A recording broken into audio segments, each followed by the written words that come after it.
이 세상에 살면서요, 사람이 개인적인 능력이 아무리 충출해도 혼자서 할 수 있는 것은 한계가 있는 것을 보게 됩니다.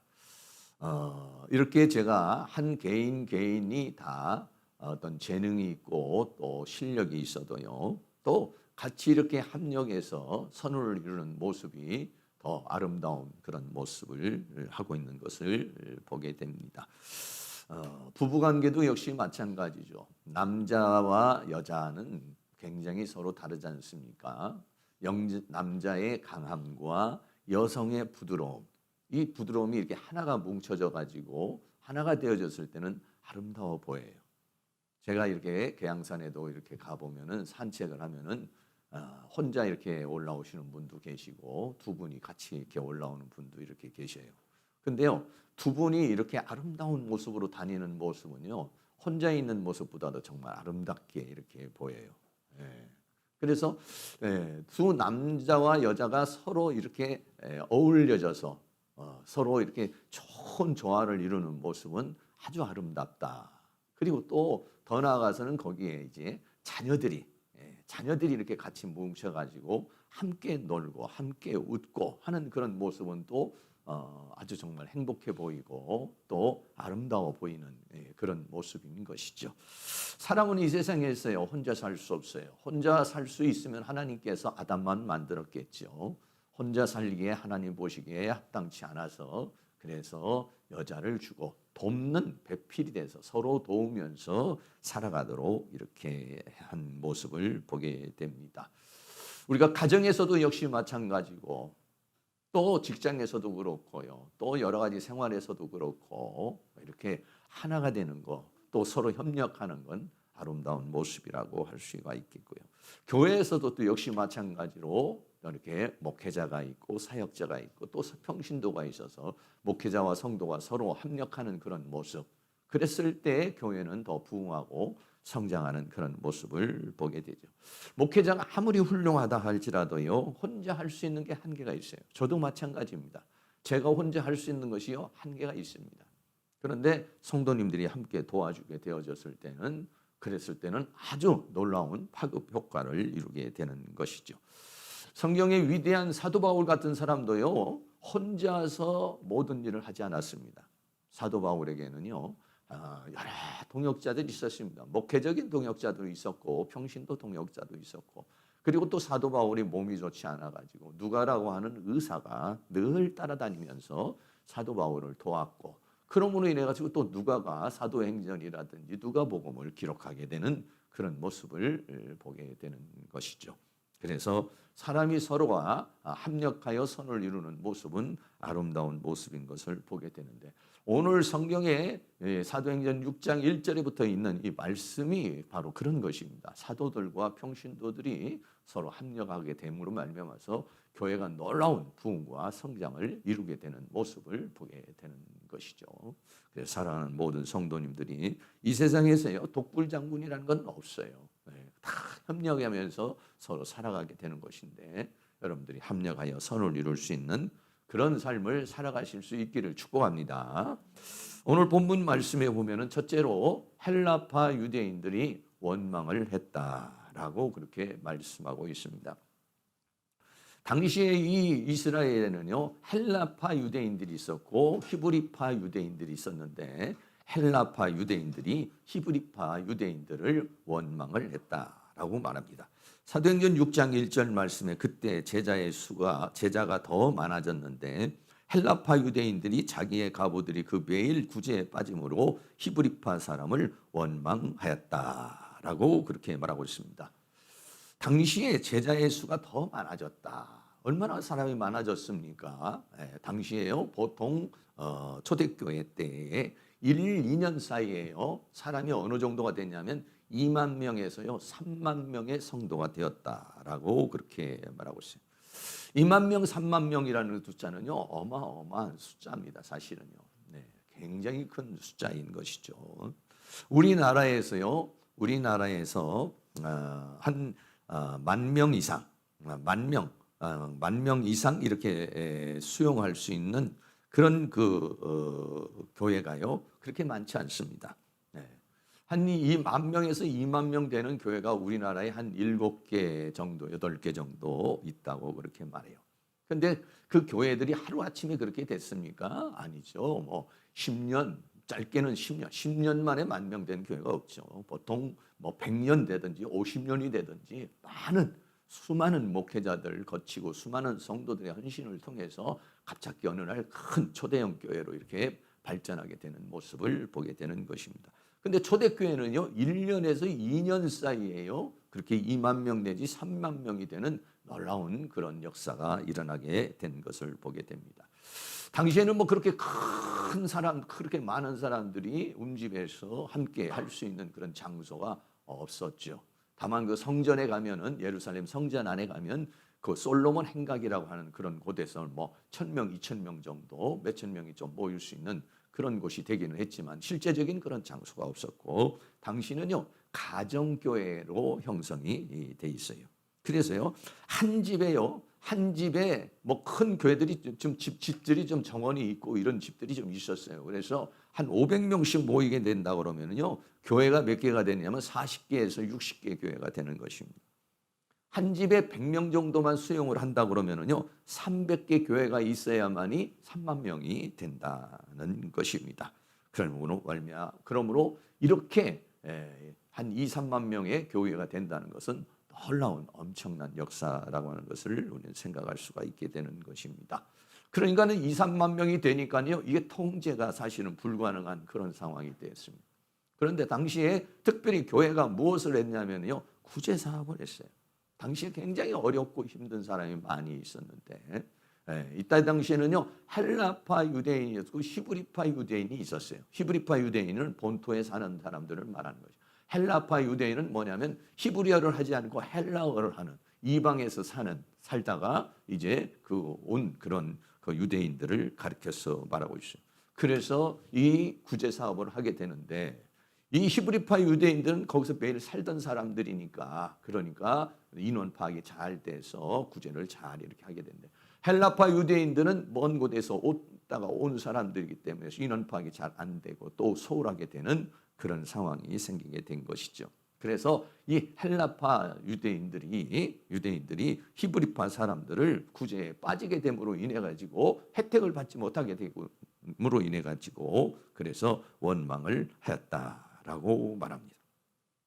사람이 많아지게 되면은요, 그러면 거기에는 조직이 필요하고 또 체계가 필요하고 또 행정이 필요한 것을 우리는 생각할 수가 있게 되는 것이죠.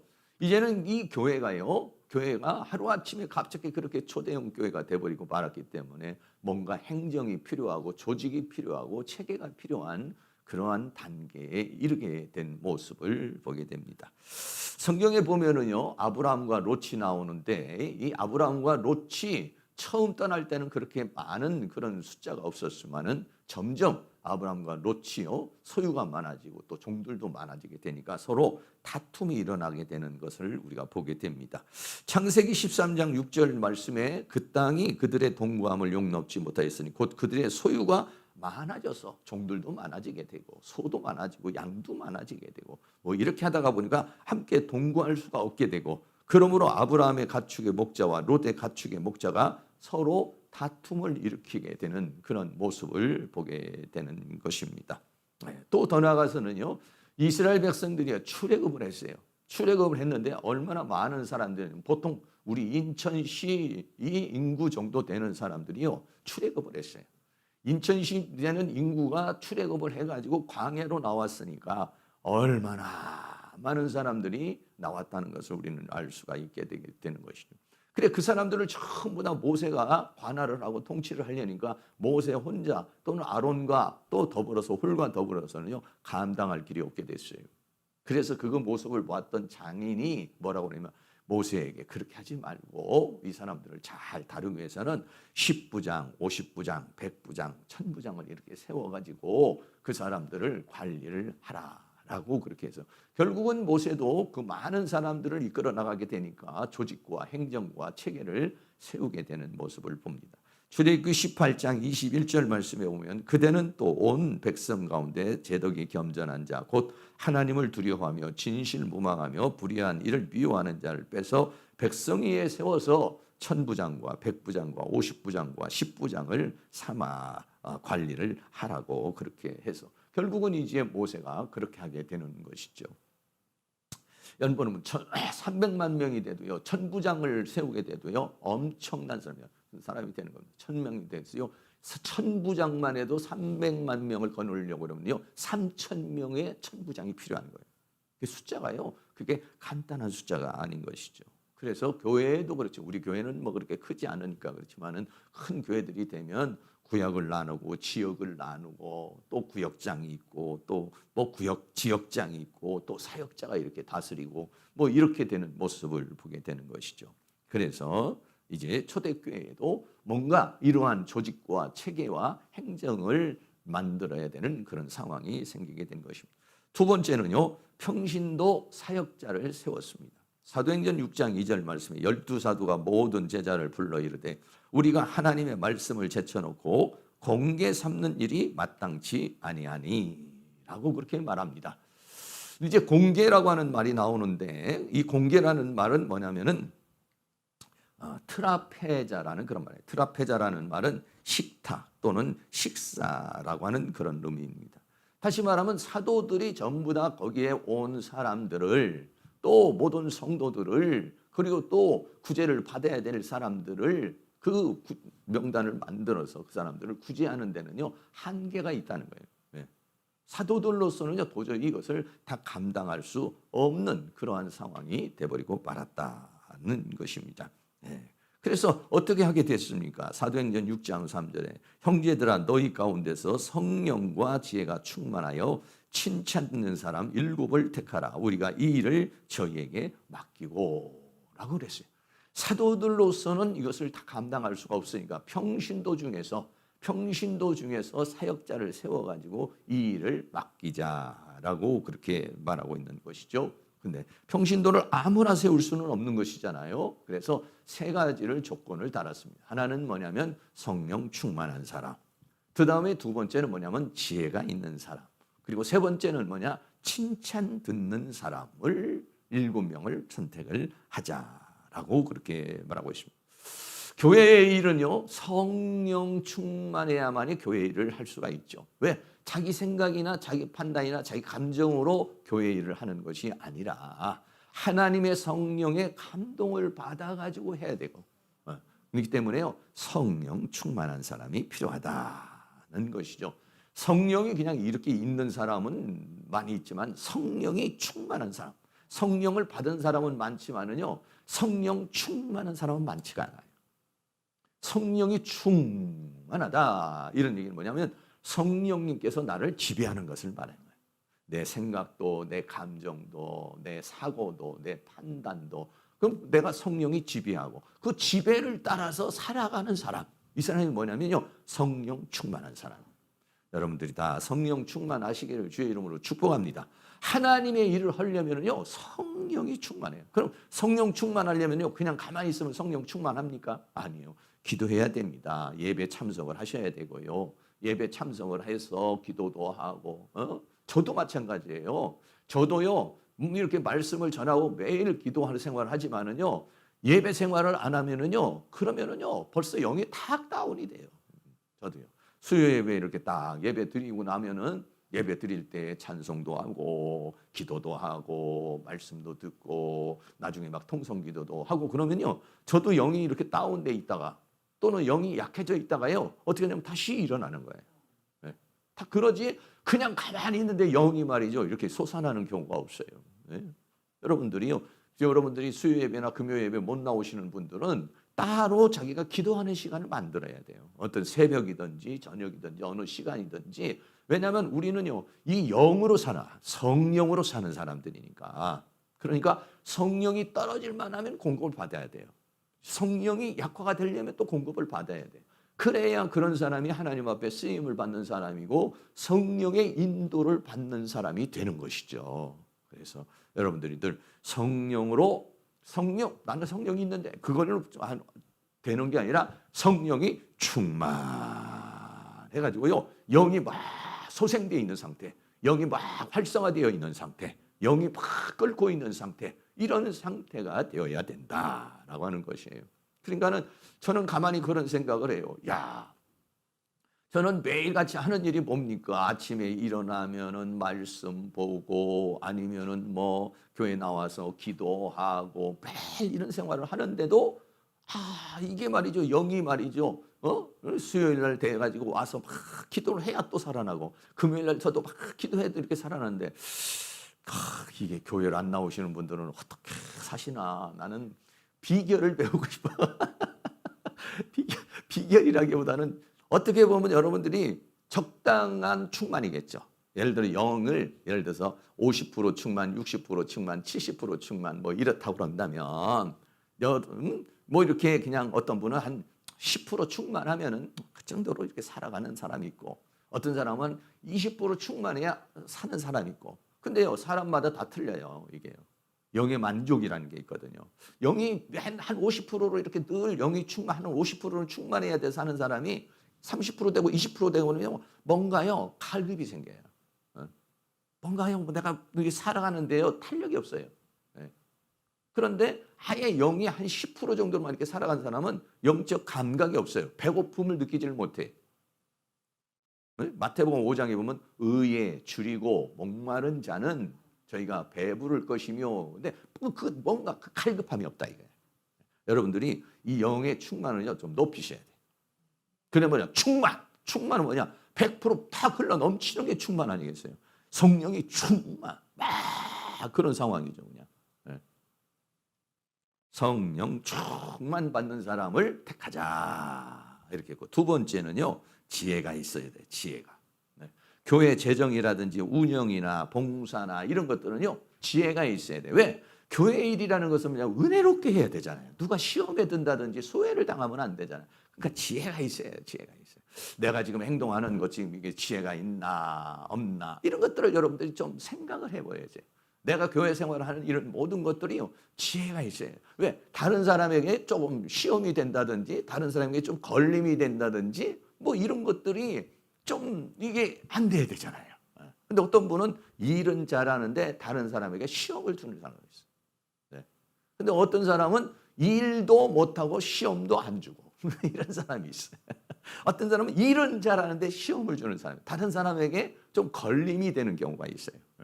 일은 잘하셔. 그런데 꼭 보면은 좀 다툼이 있다든지 다른 사람을 섭섭하게 한다든지 이런 경우가 있어요. 그래서 뭐가 필요하느냐? 지혜로움이 필요해요. 지혜로움. 은혜롭게 해야 되니까. 한 사람도 시험에 들거나 한 사람도 마음이 아픈 사람이나 한 사람도 문제가 없어야 되니까 이 자기 자신이요 다 이걸 잘 맞춰서 이렇게 잘 해야 되는 그런 부분들이에요. 기도하는 것도 역시 마찬가지고 예배하는 것도 마찬가지고 이 모든 것들이 나 혼자서 신앙생활하는 게 아니잖아요. 우리 공동으로 신앙생활하는 것이잖아요. 그러니까 그런 것들을 내가 이렇게 행동하는 것이 다른 사람에게 걸림이 되지 않을까? 내가 이렇게 행동하는 것이 다른 사람에게 좀 문제가 되지 않을까? 이런 것들을요 잘 생각할 수 있는 사람. 그래가지고 이거를 잘 운영을 하고 잘 이끌어 나갈 수 있는 사람. 이런 사람이 누구냐면 지혜로운 사람이다는 것이죠. 할렐루야. 사랑하는 모든 성도님들이 지혜가 있기를 주의 이름으로 축원합니다. 사람이요 이게 무지한 사람이 있어요. 아니면은요 이게 조금 돌아가다가 안 돌아가시는 분이 있어요. 무지하면 안 돼. 무지하면은 하나로 이렇게 골수가 돼 버리면 안 돼요. 모든 일이라든지 그래요. 나에게 당면한 모든 일들이라는 것이요. 지혜로운 사람은 힘만 줘도 해결하는 사람이 있어요. 지혜가 없는 사람은요, 막 30을 쓰고 40을 쓰고 한 가지 일을 해야하는데 막 그냥 파김치가 돼버리는 사람이 있어요. 지혜로운 사람은 탁 분별력이 와요. 이렇게 하면 한 뭐 10%, 20%만 자기 에너지를요, 10%, 20%만 써도 일이 탁 만들어져요. 근데 지혜가 없는 사람은요, 막 30%, 40%, 50%막 해도 막 그러니까 몇 가지 일만 하면 막 지쳐버리는 거예요. 그게 뭐냐? 지혜예요, 지혜. 지혜와 집중이에요. 저도요, 집에서 이렇게 보면요, 설교를 준비할 때도 말이죠. 설교를 준비할 때도 하나님께서 성령으로 충만하고 지혜를 쫙 주잖아요. 그러면 말씀이 쭉 연결이 되고요. 지금 싹 이렇게 말이죠. 설교 준비가 잘 돼요. 근데 어떨 때는요. 마귀가 막 혼선을 줘요. 막 혼선을 주고 마음이 싱숭생숭하게 하고 집중하지 못하게 해요. 그러면은 책상에 앉아 있기는 하는데요. 아무런 소득이 없어요. 그러면 그냥 넘어가 버리는 거예요. 그럼 뭐 1시간이고 2시간이고 오전 시간이고 그냥 없어져 버리는 거예요. 근데 집중을 딱 하면 1시간만 해도 설교 준비가 탁 돼버리는 거예요. 1시간만 해도 딱 뭐가 딱 만들어져 버리고 일 처리가 착착착착 이렇게 되는 뭐가 필요냐? 지혜가 필요하다. 사랑하는 모든 성도님요. 아둔한 영들이 있어요. 미련하게 하는 영들이 있어요. 집중하지 못하게 하는 영들이 있어요. 여러분들이 다 지혜가 있기를 축복합니다. 근데 여러분들이 아침에 좀 일어나면 지혜가 없는 사람은 손을 얹고 머리가 잘 돌아갈지어다. 내 세포가 활성화될지어다. 하나님 나에게 지혜의 영을 주시옵소서. 지식의 영을 주시옵소서. 똑똑하게 해주시옵소서. 총명하게 해주시옵소서.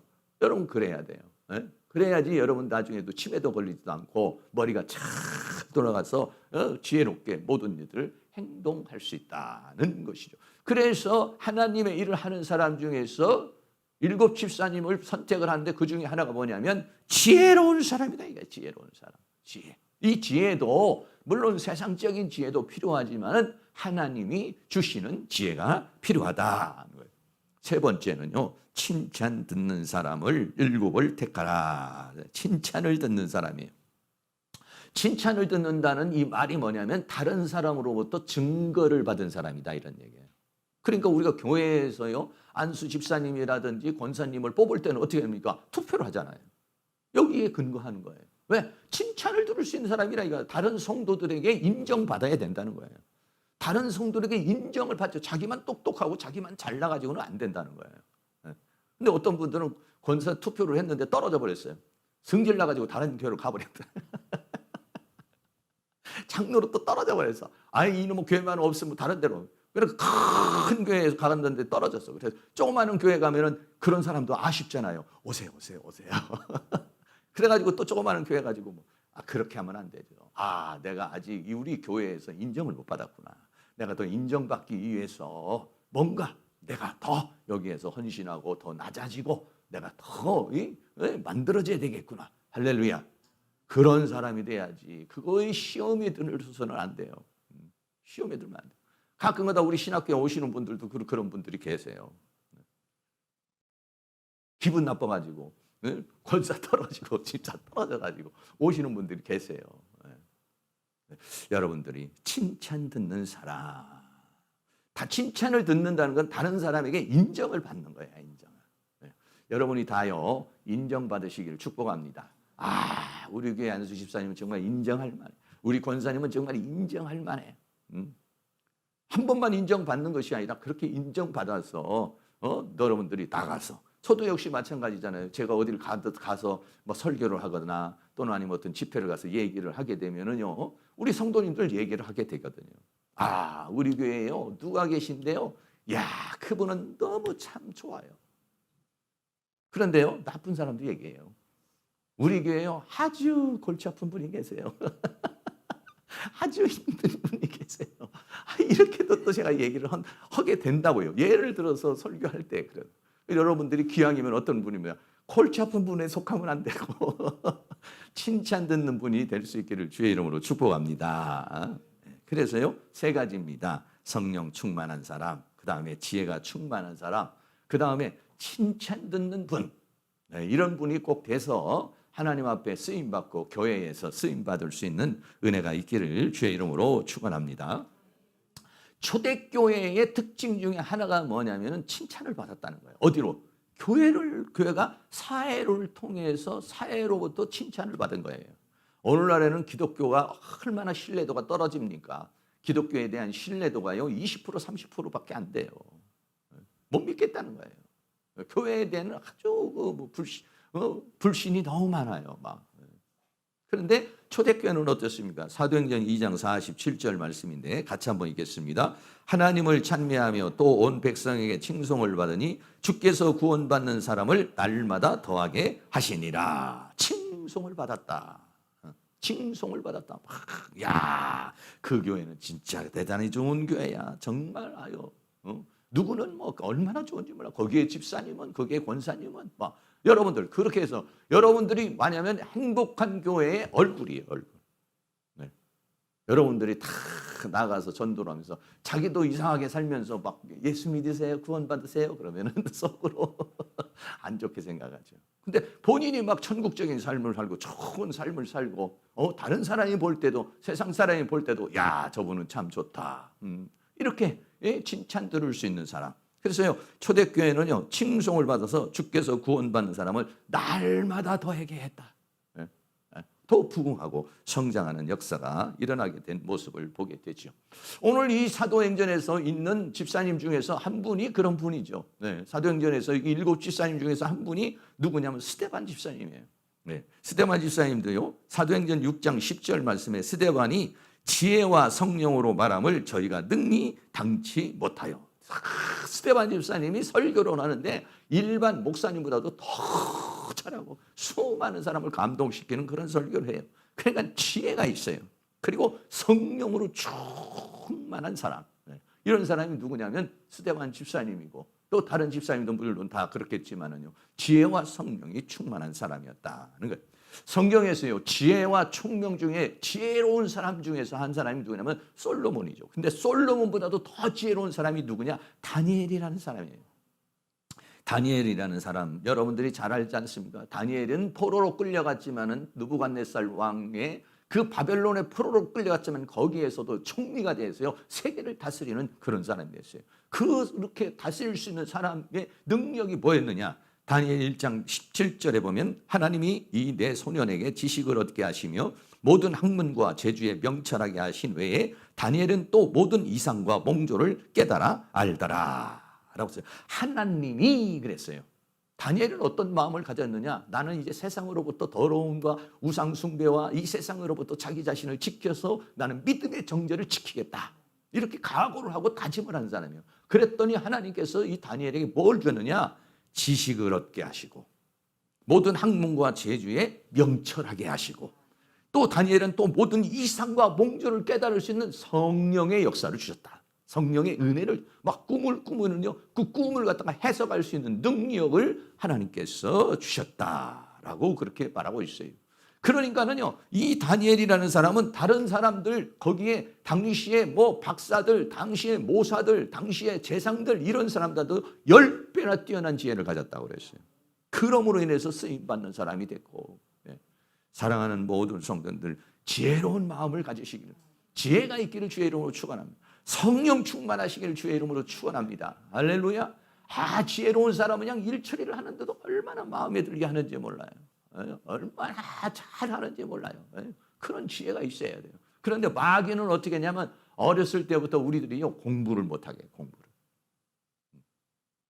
공부를 못하게 해가지고 머리가 계속해서, 머리는요, 사람은요, 신체도요, 자꾸 훈련을 하면 이렇게 강건해지잖아요. 정신도 훈련을 하면요, 강건해지는 거예요. 두뇌도 역시 마찬가지예요. 두뇌도 자꾸 훈련을 해야만이 어떻게 보면 발전되는 거예요. 어린 아이들도요, 계속해서 엄마, 아빠 가르쳐주고 뭘 글쓰기도 하고 그림도 그리고 뭐 또 보여주고 막 이래야 이 아이가 자꾸 창의력이 생겨가지고 두뇌가 발전을 해가지고 똑똑해지는 것이죠. 그냥 가만히 놔두면 인간이 발전을 못해요, 인간은. 네. 여러분 만약에 어린아이가 태어났는데 그대로 해가지고 만약에 정글에다가 보냈다든지 밀림에 보내봐요. 그 아이가요, 사람 구실을 할 수 있는 사람 구실 제대로 못하는 거예요. 그리고 어렸을 때부터 자꾸 이거 마귀가요, 공부를 못하게 하고요, 두뇌를 망가뜨려요. 그래서 어렸을 때 여러분들이 공부를 못하시고 공부에 기회가 없으신 분들은요, 특별히 안수를 더 많이 하셔야 돼요. 누구한테 받을 필요 없고 자기가 그렇게 해야 돼요. 내 세포들은 돌아갈지어다. 나는 천재와 같이 돌아갈지어다. 영재와 같이 돌아갈지어다. 할렐루야. 예, 그걸 막 이건 막 살아나게 해주셔야 돼요. 살아나게. 모든 내 세포들은 살아날지어다. 할렐루야. 활성화될지어다. 막 이렇게 기도를 하셔야 돼요. 그래야 똑똑해지고 그래야 막 활성화가 되고 그렇습니다. 다니엘이라는 사람은 10배나 뛰어난 지혜를, 누가? 하나님께서 다니엘을 쓰시기 위해서 지식을 주시고 명철을 주시고 또 꿈도 해석할 수 있는 그러한 능력, 영적인 능력까지 주셨다라고 그렇게 말합니다. 그러므로 다니엘이 놀라운 쓰임을 받는 그런 사람이 되었던 것이죠. 그래서요, 7 집사를 갖다가 세우는데 세우는데 그런 사람을 세웠다. 여러분 2만 명, 3만 명이 되는데 그 재정을 운영하고 그것을 좀 더 관리하려고 그러면요, 이런 사람이 필요하다 이거예요. 지혜가 있는 사람이 필요하다 이거예요. 성령 충만한 사람이 필요하다 이거예요. 칭찬받는 사람이 필요하다는 것이죠. 그래서 사도행전 6장 5절에 온 무리가 이 말을 기뻐하여, 사도들이 그 제안을 하니까 이것을 참 받아들였다 이거. 믿음과 성령이 충만한 사람 스데반과 빌립과 브로고르와 니가노르와 디몬과 바메나와 유대교에 입교한 안디옥 사람 니골라를 택하. 우리가 뭐 잘 다른 사람은 기억이 잘 안 나죠. 보통 세 사람 잘 기억나는데 스데반 집사님이나 빌립이나 니골라, 이런 사람들이 조금 우리가 기억이 나고, 성경에 다른 분들은요 나타나지를 않아요. 잘 나타나지 않아서 우리가 모르게 된다. 이런 사람들은 어떻게 했냐? 사도들 앞에, 사도행전 6장 6절에 사도 앞에 세우니 사도들이 기도하고 그들에게 안수하니라 그랬어요.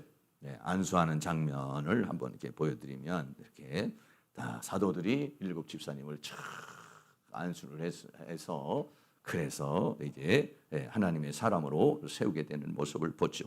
그 중에서 한 사람이 누구냐면 이 스데반 집사님이에요. 스데반 집사님은 설교를 하고 복음을 증거하다 최초의 순교자가 됐어요. 네. 성령 충만하고 은혜 충만한데, 이 스데반 집사님은 일반 그런 사도들만 못지않는 그런 역할을 했죠. 큰 역할을 해서, 물론 이 스데반 집이 오래오래 살아가지고 그런 일을 하지는 못했어요. 그러나 최초의 순교자로서 성령과 지혜가 있고, 나중에는 세상을 떠날 때쯤과 하나님께서 하늘문을 열어서 천국의 세계를 보여주고 하나님의 세계를 보여주게 해서, 그래서 그들을 위해서 기도하며 가는 그런 모습을 보게 되고, 또 한 사람은 누구냐면요, 우리가 잘 아는 빌립이라는 집사예요. 이 빌립이라는 집사는요, 이디오페에 온 간다게라는 사람이 예루살렘에서 와가지고 내려가는데요, 성경을 읽고 있었어요. 어떻게 성경을 가지고 있었는지 몰라요. 근데 이 성경이 무슨 얘기를 하는지, 특별히 예수님에 대한 예언에 대한 부분을 갖다가 읽고 있는데요, 해석이 안 되는 거예요. 그러니까 빌립이 어떻게 또 하나님께서 이 사람을 전도하게 하시죠. 그래서 빌립이 마차에 올라가 가지고 지금 읽고 있는 것이 무엇이냐? 그러니까 이사야에 있는 말씀을 보니까 그게 누구냐? 바로 그분이 누구냐? 예수 그리스도를 말하는 것이다. 할렐루야. 그래서 예수 그리스도를 믿어야 구원이다 라고 그렇게 말해요. 그러니까는 이 사람이 가다가 어떤 일이 생겼습니까? 가다가요 세례를 받았습니다. 광야에서. 네.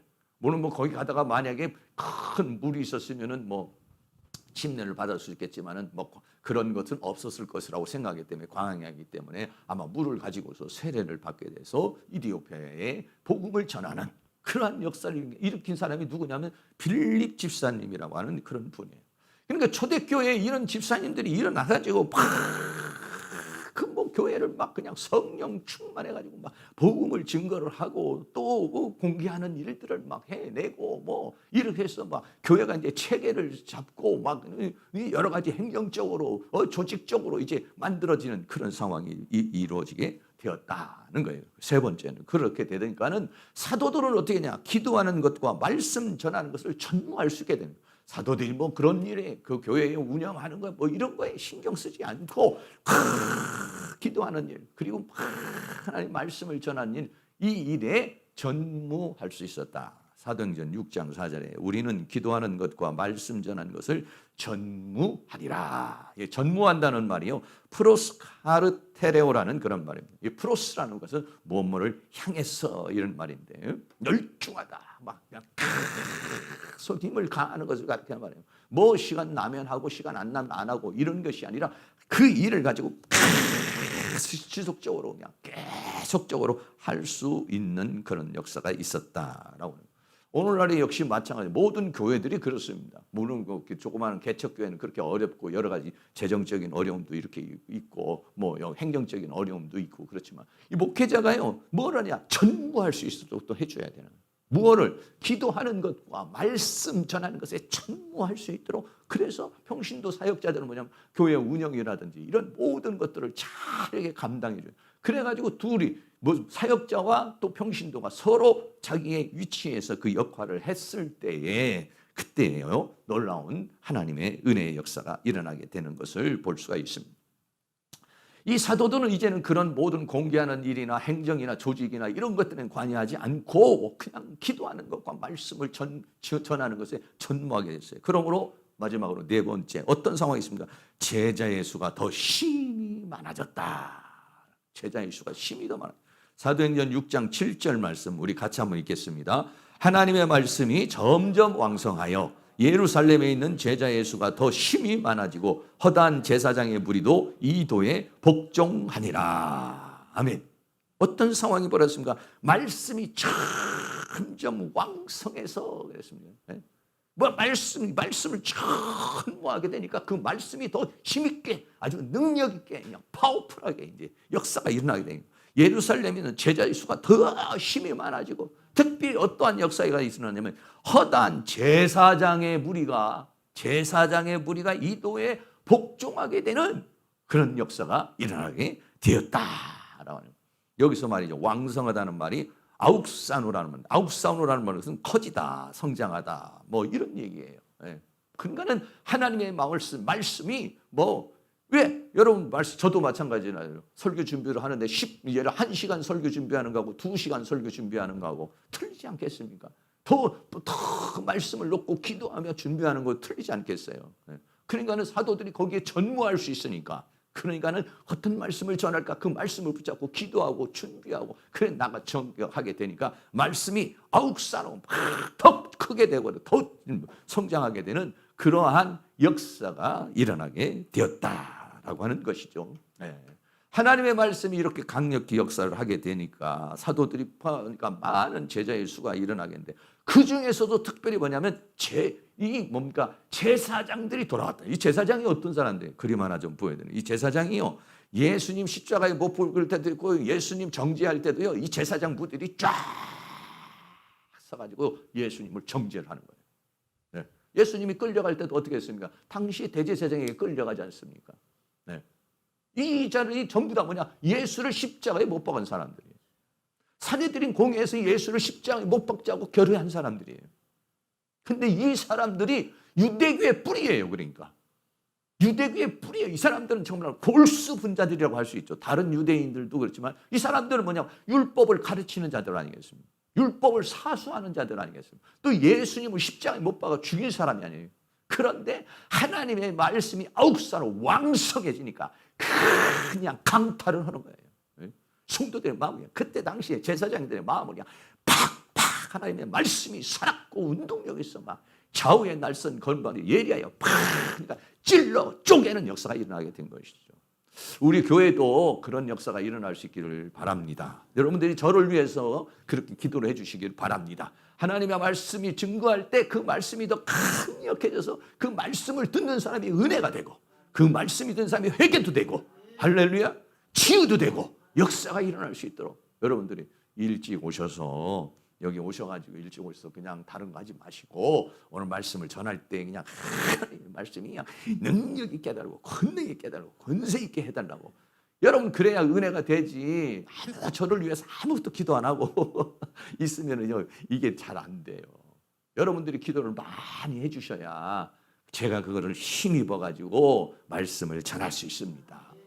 평신도 사역자들이 전부 다 7 집사님들이 다 앞장서서 그 교회 일을 다 해주니까 뭐 사도들이 거기에 대해서 신경을 쓸 필요가 없는 거야. 그냥 뭐 기도하고 그냥 말씀을 전하려고 막 애를 쓰고 하다 보니까 이 말씀이 막 왕성하게 되게 되니까 그렇게 완고한 제사장의 무리가요 하나님 앞에 돌아오는 그런 역사가 일어났다는 것이죠.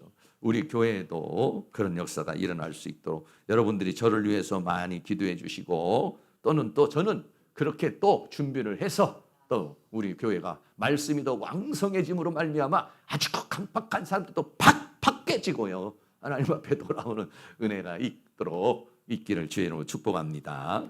결론입니다. 첫 번째는 이 초대교회에 아주 사람이 많아졌지 않습니까? 2, 3만 명이라는 그런 숫자가 많아지게 되고요. 여러분 엄청난 숫자가 이렇게 불어나게 되니까 그 당시에 구제사역을 하는데 그 구제사역에 이렇게 소외를 당한 그 히브리파 사람들이 히브리파 사람이 아니라 좀 잘못됐네. 헬라파 사람들이 원망을 했어요. 헬라파 사람들이 히브리파 사람들을 원망을 했고, 그리고 그러다가 보니까는 안 되겠다. 이 일을 좀 맡길 수 있는 평신도 사역자가 됩니다. 그 평신도 사역자는 뭐라고 그랬습니까? 어떤 자격을 갖춰야 되냐면 성령 충만, 지혜 충만, 그리고 더 나가서는 칭찬받는 사람. 할렐루야. 우리 교회 성도님들은 다 칭찬받는 사람 될 수 있기를 축복합니다. 그래서 사도들은 기도하고 또 말씀 전환에 전무하게 되니까 제자의 수가 더 힘이 많아지게 되는 모습을 보게 되죠. 로마서 8장 28절 말씀에 우리가 알거니와 하나님을 사랑하는 자 곧 그 뜻대로 부르심을 입은 자들에게는 모든 것이 합력하여 선을 이룬다라고 그랬어요. 가정에서도 부모와 위치가 있고 자녀의 위치가 있고, 교회에서도 자기의 위치가 있고 역할이 있고, 또 사회에서도 마찬가지로 그 위치와 역할이 있어요. 그거를 잘 해줬을 때는 합력해서 아름다운 선을 이룰 수 있는 것이다 라고 하는 것이죠.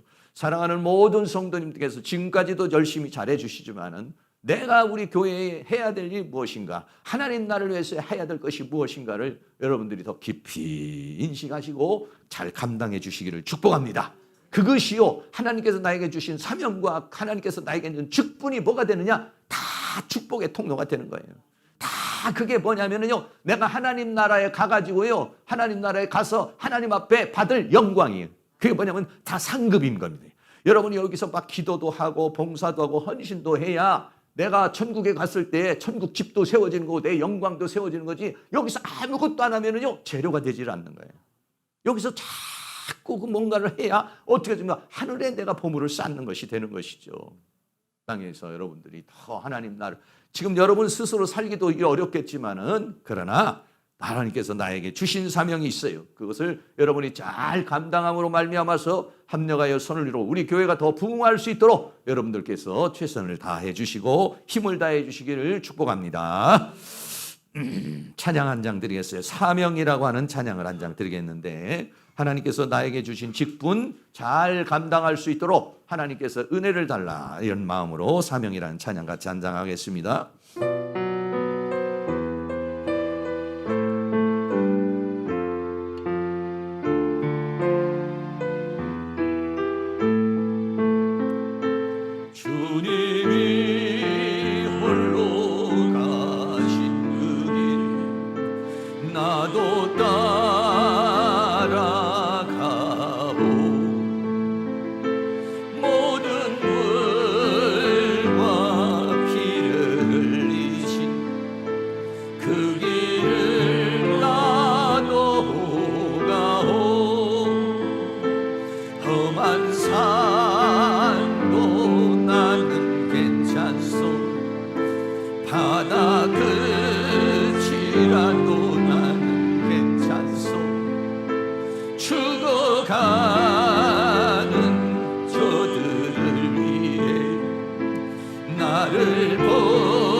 세상이 나를 미워해도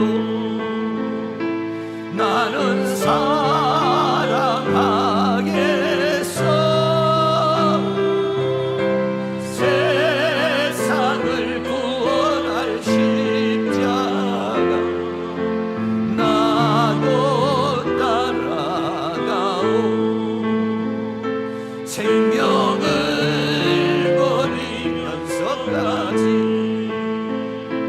나를 사랑한 당신,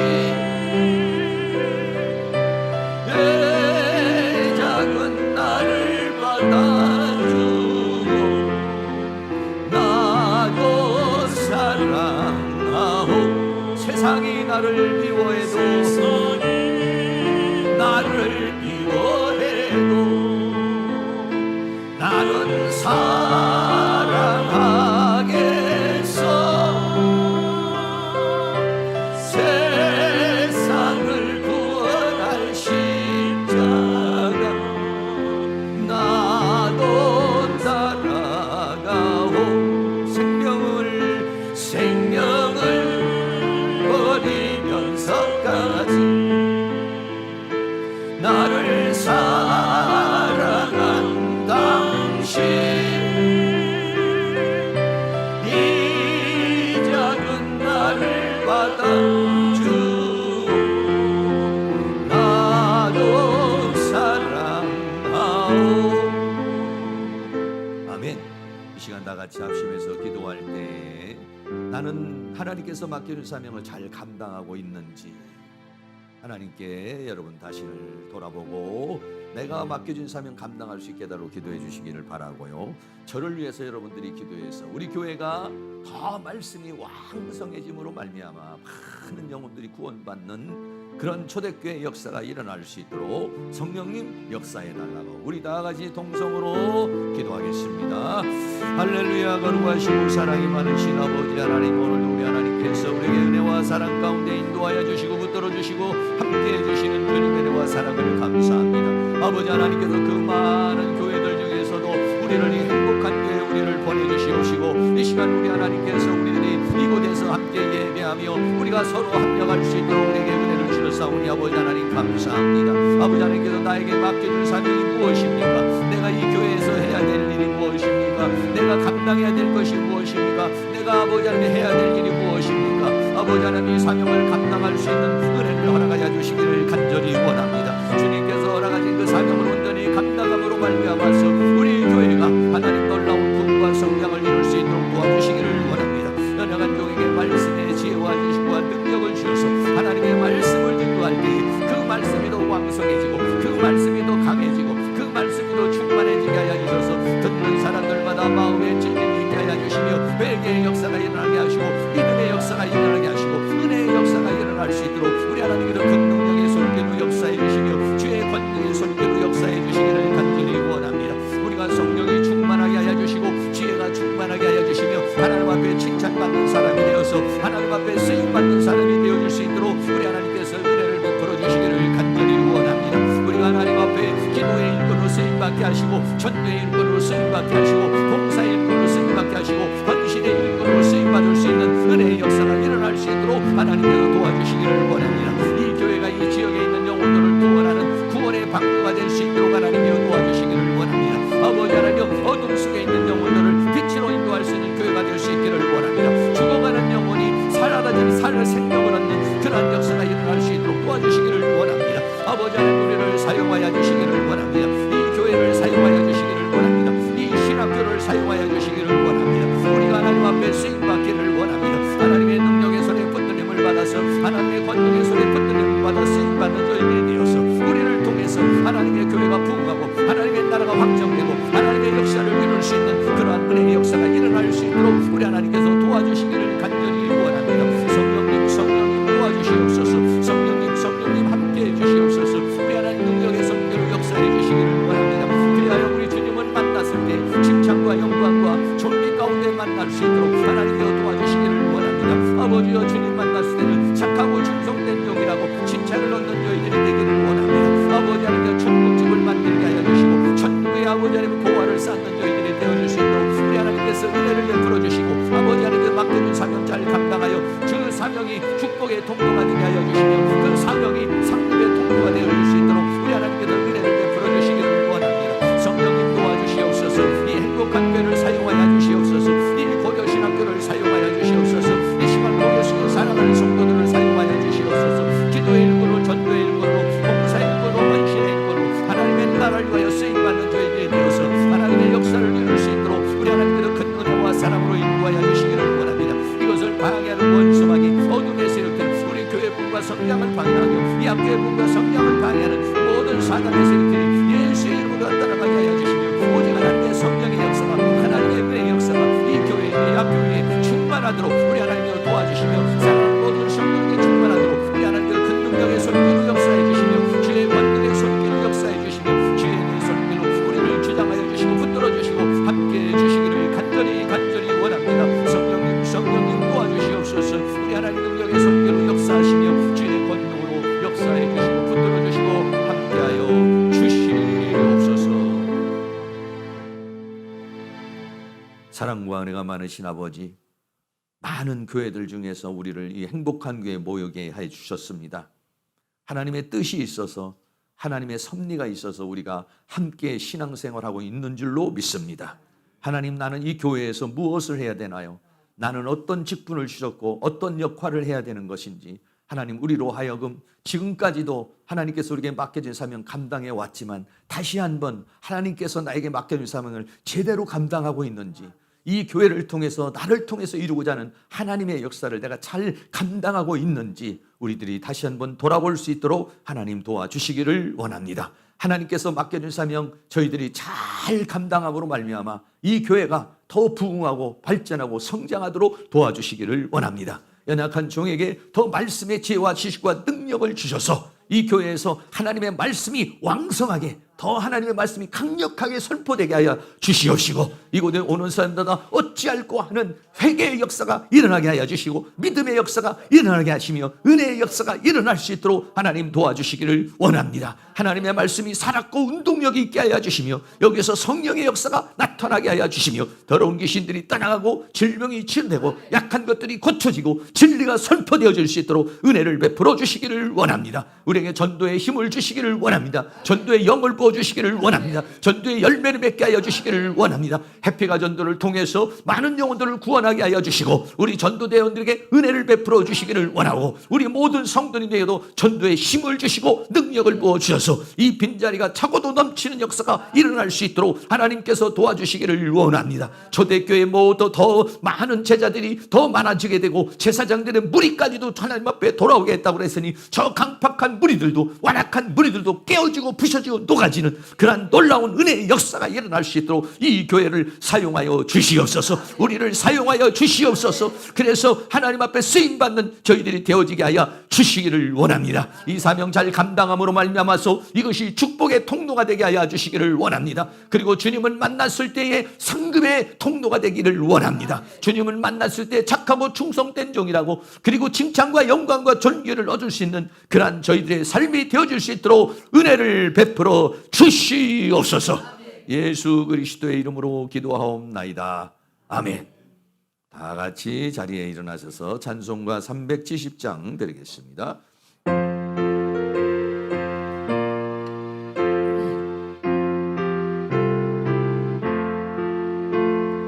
어두운 밤 시대들이 내 집은 지켜서 잔이슬 맺힐 때에 즉시 일어나 해 돋는 아침부터 힘써서 일하러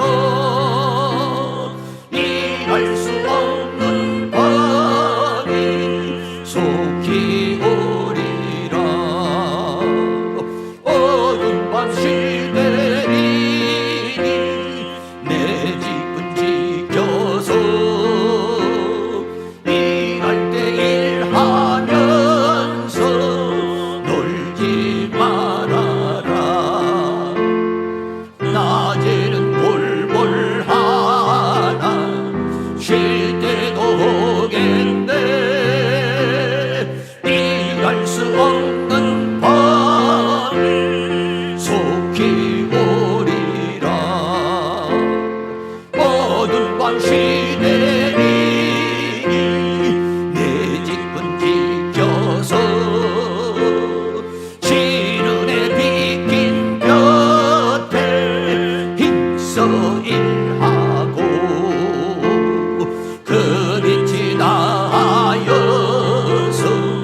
어둡게 되어도